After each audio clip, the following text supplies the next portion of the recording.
Iran Israel యుద్ధంలో జోక్యం చేసుకోవద్దని అమెరికాకు రష్యా స్ట్రాంగ్ వార్నింగ్ ఇచ్చింది. ఇరాన్ ఇజ్రాయెల్ యుద్ధంలో అమెరికా దిగితే పరిణామాలు తీవ్రంగా ఉంటాయని హెచ్చరించింది. ఇరాన్లోని బుషెహర్ న్యూక్లియర్ పవర్ ప్లాంట్పై ఇజ్రాయెల్ దాడి చేస్తే అది చెర్నోబిల్ తరహా పరిస్థితికి విపత్తు దారితీస్తుందని రష్యా హెచ్చరించింది. ఇజ్రాయెల్ ఈ ప్లాంట్పై దాడి చేస్తుందని ఇజ్రాయెల్ సైనిక ప్రతినిధి తెలిపారు. తర్వాత దానిని ఖండించారు. కాగా బుషెహర్ అనేది ఇరాన్లో పనిచేస్తున్న ఏకైక న్యూక్లియర్ పవర్ ప్లాంట్. దీన్ని రష్యా నిర్మించింది.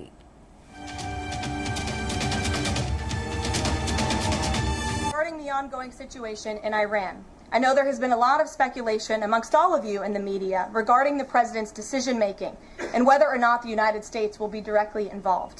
In light of that news, I have a message directly from the president, and I quote, "Based on the fact that there's a substantial chance of negotiations that may or may not take place with Iran in the near future, I will make my decision whether or not to go within the next 2 weeks."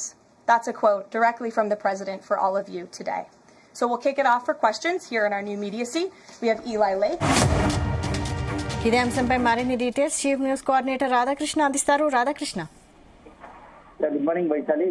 మొత్తంగా కూడా Iran Israel మధ్య నెలకొన్న తాజా ఉద్రిక్త పరిస్థితులు ప్రపంచవ్యాప్తంగా కూడా మొత్తంగా కూడా మరింత విపత్కర పరిస్థితికి దారితీసే అవకాశాలు కనబడతా ఉన్నాయి. ఎందుకంటే రెండు దేశాలతో మొదలైన ఈ యొక్క యుద్ధము ఎటువైపు దారితీస్తుందని చెప్పేసి సర్వత్రా ఒక ఆందోళన నెలకొంది. ఎందుకంటే మొన్న వారం రోజులుగా ఈ యుద్ధం మొదలైన నేపథ్యంలో అమెరికా యొక్క ఎంట్రీతో మొత్తం ఈ యొక్క యుద్ధ పరిస్థితులే మరింత తీవ్ర ఉత్కంఠకు తీవ్ర ఆందోళనకు తెరదీసే పరిస్థితులు కనబడతా ఉన్నాయి. సో 2 రోజుల క్రితము అమెరికా అధ్యక్షుడు ట్రంప్ తీసుకున్నటువంటి నిర్ణయం కావచ్చు, లేకపోతే ఇరాన్ విషయంలో ఖచ్చితంగా ఇరాన్ అణు విషయాల్లో కాంప్రమైజ్ కావాల్సిందే, వెనక్కి తగ్గాల్సిందే, లేకుంటే మేము దాడులకు దిగుతామని చెప్పేసి ఇప్పటికే ప్రకటించారు.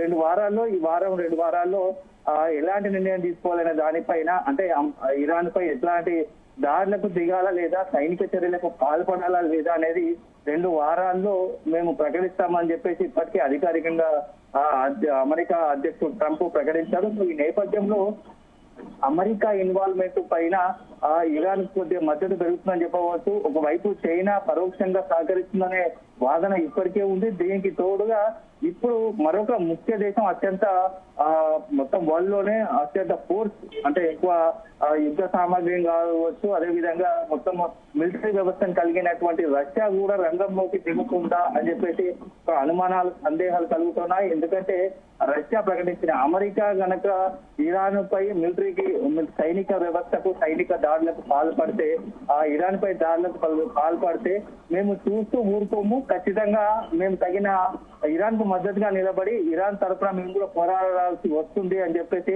తీవ్ర పరిణామాలు ఉంటాయని చెప్పేసి కూడా రష్యా హెచ్చరించేది. సో పుతిన్ హెచ్చరించారు. సో మొత్తంగా ఈ పరిస్థితులు కనుక చూస్తూ ఉంటే అంటే 3వ ప్రపంచ యుద్ధానికి దారి తీసేలా కనబడతా ఉన్నాయి. ఎందుకంటే ఇప్పటికే పశ్చిమాసియా దేశాల్లో పూర్తి స్థాయిలో తీవ్ర ఉద్రిక్త పరిస్థితులు నిలబడ్డాయి. అదే సందర్భంలో అక్కడ ఉన్నటువంటి గగనతలాలన్నీ కూడా నిషేధాజ్ఞలు అమలులోకి వస్తున్నాయి. దీంతో పాటుగా ఇప్పుడు అక్కడ ఉన్నటువంటి చైనా నుంచి పెద్ద ఎత్తున బోయింగ్ విమానాలు ఇరాన్ వెళ్తున్నట్టు తెలుస్తా ఉంది. అదే సందర్భంలో ఇప్పుడు రష్యా కూడా ఎంట్రీ కాబోతున్నట్టుగా తెలుస్తా ఉంది.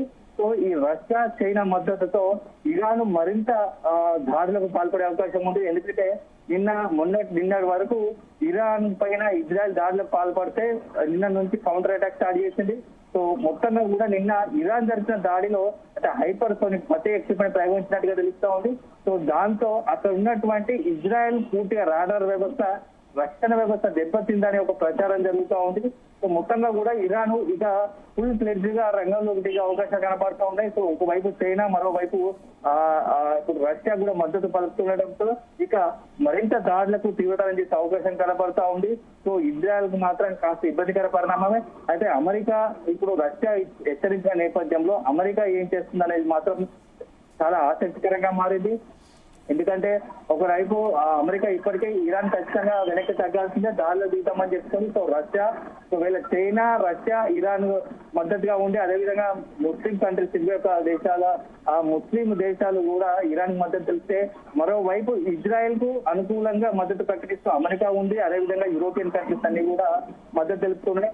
సో మొత్తం ఈ పరిస్థితులు మూడో ప్రపంచ యుద్ధానికి అడుగులు వేసే పరిస్థితులు కనపడుతున్నాయా, అడుగులు అంటే మూడో ప్రపంచ యుద్ధానికి దారి తీస్తాయా అని చెప్పేసి ఒక చర్చ, ఒక ఆందోళన సర్వత్రా ప్రపంచవ్యాప్తంగా నెలకొంది. ఎందుకంటే ఆ పరిస్థితులు రోజు రోజు చేదాటిపోతా ఉన్నాయి. సో ఎవరు పట్టు విడట్లేదు, బెట్టు విడట్లేదు. వీళ్ళు ఖచ్చితంగా ఇరాన్ ఒప్పందం పైన వెనక్కి తగ్గాల్సిందే, అణ్వాయుధాలు ఖచ్చితంగా వదులుకోవాల్సిందే అని చెప్పేసి ఇప్పటికే ఇటు అమెరికా కావచ్చు, ఇజ్రాయెల్ వైపు వార్నింగ్ ఇస్తా ఉంది. సో ఇరాన్ మాత్రం మేము ఎట్టి పరిస్థితుల్లో వెనక్కి తగ్గేది లేదు, ఎలాంటి పరిస్థితినైనా ఎదుర్కొంటాము. ఇజ్రాయెల్ కనుక అమెరికా మద్దతు ఇస్తే మా ఆలోచనలు మాకున్నాయి, అమెరికాకు సంబంధించి అమెరికా పైన కూడా దాడులకు వెనుకాడబోమంటూ ఇప్పటికే అక్కడ ఉన్నటువంటి ఇరాన్ సుప్రీం ఖమేనీ ప్రకటించాడు. సో దీంతో ఇప్పుడు రష్యా, చైనా కూడా జత కలుసుకోవడంతో మొత్తంగా కూడా పరిస్థితులు తీవ్ర ఉద్రిక్తంగా మారుతా ఉన్నాయి. ఎటువైపు దారితీసే చూడాలి. సో ఈ నేపథ్యంలో ఇప్పటికే భారత్ కూడా చాలా ఆచితూచి వ్యవహరిస్తుందని చెప్పవచ్చు. సో ఎందుకంటే చాలా సంక్లిష్ట సమయం ఇట్లాంటి పరిస్థితుల్లో ఒకవైపు మొత్తంగా కూడా రష్యా, చైనా ఇరాన్ మద్దతు ఇస్తా ఉంది, మరోవైపు బ్రిటన్, యూరోపియన్ కంట్రీస్ అన్ని ఇజ్రాయెల్ భరిస్తున్నాయి. సో ఇలాంటి నేపథ్యంలో భారత్ కనుక ఎటువైపు నిలవాల్సి వస్తుంది, యుద్ధ పరిస్థితి అనివార్యం అయితే భారత్ మాత్రం మొత్తంగా కూడా శాంతిని కోరుకుంటుంది. ఇలాంటి పరిస్థితులైనా యుద్ధం అనేది సమస్యకు, ఏదైనా సమస్యకు పరిష్కారం కాదు. సో చర్చలే అల్టిమేట్ గా సమస్యను పరిష్కరించుకోబడతాయి. కాబట్టి యుద్ధం వైపు ఆలోచన చేయకూడదని భారత్ ప్రకటిస్తా ఉంది. అయినప్పటికీ జరుగుతున్న పరిణామాలు మాత్రం శాంతి వైపు కొనసాగడం లేదని చెప్పవచ్చు. ఎందుకంటే ఒకరికొకరు మద్దతు పెంచుకుంటూ పోతా ఉంటే దారులకు చేద్దామని బహిరంగంగానే హెచ్చరికలు జారీ చేస్తున్నారు. సో ఈ పరిణామాలు మాత్రం చాలా సంక్లిష్టంగా మారుతున్నాయి. ఏం జరుగుతుంది, ఎప్పటికి ఏందనేది అత్యంత కీలకమని చెప్పవచ్చు. ఇది ఒక రకంగా చెప్పాలంటే ప్రపంచంలోని అన్ని దేశాలకు కూడా చాలా సంక్లిష్ట సమయము. ఎందుకంటే కేవలం మనము ఇరాన్, ఇజ్రాయెల్ రెండు దేశాల మధ్య పోరుగానే చూడనవసరం లేదు. దీనివల్ల ప్రపంచ వ్యాప్తంగా వాణిజ్య పరంగా ఎంతో నష్టాలు ఏర్పడతాయి. సో మొత్తంగా కూడా ఇప్పటికే చమురుకు సంబంధించి చమురు నిల్వల పైన చమురు మొత్తంగా కూడా అక్కడ ఉన్నటువంటి అరబ్ కంట్రీస్ కావచ్చు, లేకపోతే మొత్తంగా కూడా ఈ ముస్లిం కంట్రీస్ నుంచి ఎక్కువ కూడా ప్రపంచ వ్యాప్తంగా దిగుమతి చేస్తున్న పరిస్థితి ఉంటుంది. అక్కడి నుంచి ఎగుమతి అవుతుంది ఈ యొక్క చమురు.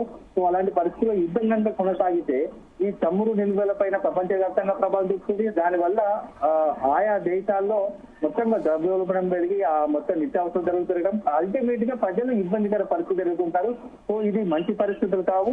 ఖచ్చితంగా ప్రతి దేశం కూడా ఈ విషయాల్లో ఆలోచించాల్సిన అంశం ఉంటుందని చెప్తున్నారు. ఇప్పటికే ఒకవైపు ఇది ఒక అంశం అయితే, మరో అంశం ఏంటంటే ఈ రోజు ఇప్పుడు ఇరాన్, ఇజ్రాయెల్ మధ్య జరుగుతున్న యుద్ధానికి ముఖ్యమైన కారణం ఏంటంటే అణ్వాయుధాల వాడకము, అణ్వస్త్రాలు అంటున్నారు.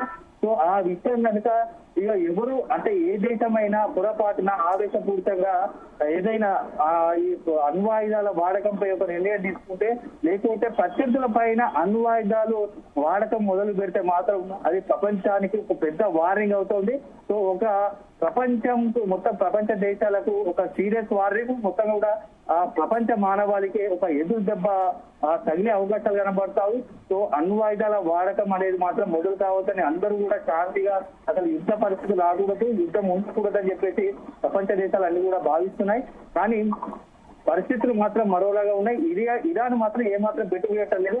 అవసరమైన పరిస్థితులను బట్టి అమెరికా కనుక రంగంలో దిగితే ఖచ్చితంగా ఇరాన్ అణ్వాయుధాలు వాడే అవకాశం ఉందని చెప్పేసి ఇప్పటికే పెద్ద ఎత్తున చర్చ జరుగుతూ ఉంది. సో ఒక రకంగా ఇరాన్ కనుక ఇజ్రాయెల్ పై అణ్వాయుధాలు వాడితే అప్పుడు ఎట్లా పరిస్థితి ఉంటుంది. సో అమెరికా చూస్తూ ఊరుకోదు, అదే సందర్భంలో యూరోపియన్ కంట్రీస్ చూస్తూ ఊరుకోవు. అదే సందర్భంలో అమెరికా, యూరోపియన్ కంట్రీస్ కనుక ఎదురుదాడి దిగితే రష్యా, చైనా కూడా ఖచ్చితంగా వాటికి కౌంటర్ అటాక్ చేసే అవకాశం ఉంటుంది. కాబట్టి మొత్తంగా చాలా సంక్లిష్టంగా మారుతూ ఉంది. రాబోయే రోజులు చాలా అత్యంత ఆందోళనకరంగా టెన్షన్ వాతావరణం సృష్టిస్తున్నాయి. సో మొత్తంగా మాత్రం పరిస్థితులు కాస్త ఇబ్బందికరంగా చెప్పొచ్చు. అయితే ఇప్పుడున్న పరిస్థితుల్లో భారత్ నిర్ణయం ఎలా ఉండబోతుందని చెప్పేసి ఆసక్తికరంగా మారింది. సో మనమైతే రెండు దేశాలకు అయితే ఇరాన్ కావచ్చు, ఇజ్రాయెల్ కావచ్చు, రెండింటికి మధ్యవర్తిగా ఉన్నాము. రెండు దేశాలతో సత్సంబంధాలు ఉన్నాయి. సో ఇట్లాంటి పరిస్థితుల్లో ఇరు దేశాలకు కొద్దిగా దూరంగా ఉంటూనే ఎవరి దాంట్లో ఆ వ్యవహారంలో వేలు పెట్టకుండా తగిన జాగ్రత్తలు తీసుకునే ఆలోచన ఉంది. అదే సందర్భంలో ఆ రెండు దేశాల్లో ఉన్నటువంటి భారత పౌరుల విషయంలో మాత్రం కాస్త కేంద్రం ఆందోళనగా ఉంది. ఎందుకంటే ఇప్పటికే అక్కడ పూర్తి స్థాయిలో పరిస్థితులు చేదడిపోతున్నాయి. అక్కడి నుంచి భారతీయులను ఇక్కడ తీసుకొచ్చే పరిస్థితి కూడా లేదు.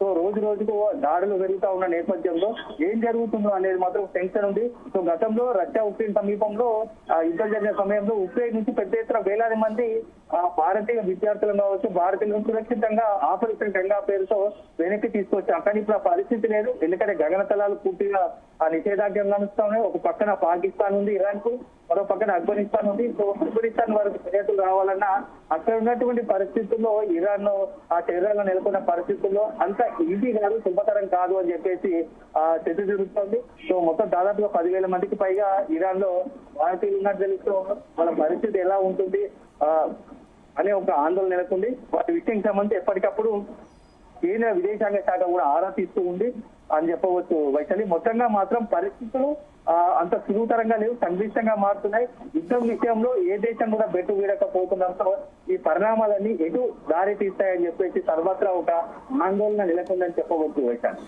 అంటే ఇట్లాంటి సంక్లిష్ట పరిస్థితిలో అమెరికా ఎలాంటి నిర్ణయం తీసుకునే అవకాశం ఉంది? అంటే మెయిన్ గా రష్యా చైనా వార్నింగ్ తో అమెరికా ఏమైనా ఆలోచించే పరిస్థితి ఉందా? ఖచ్చితంగా వైశాలి. ఒకవేళ కనుక ఇరాన్ కు మద్దతుగా రష్యా చైనా వస్తే మాత్రం అమెరికా చూస్తూ ఊరుకోదు. ఖచ్చితంగా ఆ ఇరాన్ పై ఆర్లకు దిగబడతా ఉంది. సో రెండు దేశాల ఎంట్రీ కాకముందే ఖచ్చితంగా మేము ఇరాన్ పైన దాడికి దిగుతామంటూ ఇప్పటికే ఆ రకమైనటువంటి సంకేతాలు ఇచ్చింది. సో ఇప్పుడు ఓపెన్ గానే రష్యా వార్నింగ్ ఇచ్చిన నేపథ్యంలో అమెరికా కూడా ఇంకా సీరియస్ గా ఇంకా రంగంలోకి దిగే అవకాశం కనబడతా ఉంది. ఎందుకంటే ఒకవేళ కనుక రష్యా వార్నింగ్ ఇచ్చిన నేపథ్యంలో అమెరికా వెనక్కి తగ్గిందనే ఒక సంకేతాలు వెళ్తాయి. సో ఎట్టి పరిస్థితులు అగ్రరాజ్యం దానికి ఒప్పుకోదు. కాబట్టి ఇరాన్ విషయంలో అమెరికా ఖచ్చితంగా కఠిన నిర్ణయాలు తీసుకునే అవకాశం కనబడతా ఉంది. దీనిని బట్టి సైనిక చర్యకో లేకపోతే డ్రోన్ అటాక్ పాల్పడే అవకాశం కనబడుతుంది. Right, thank you Radhakrishna.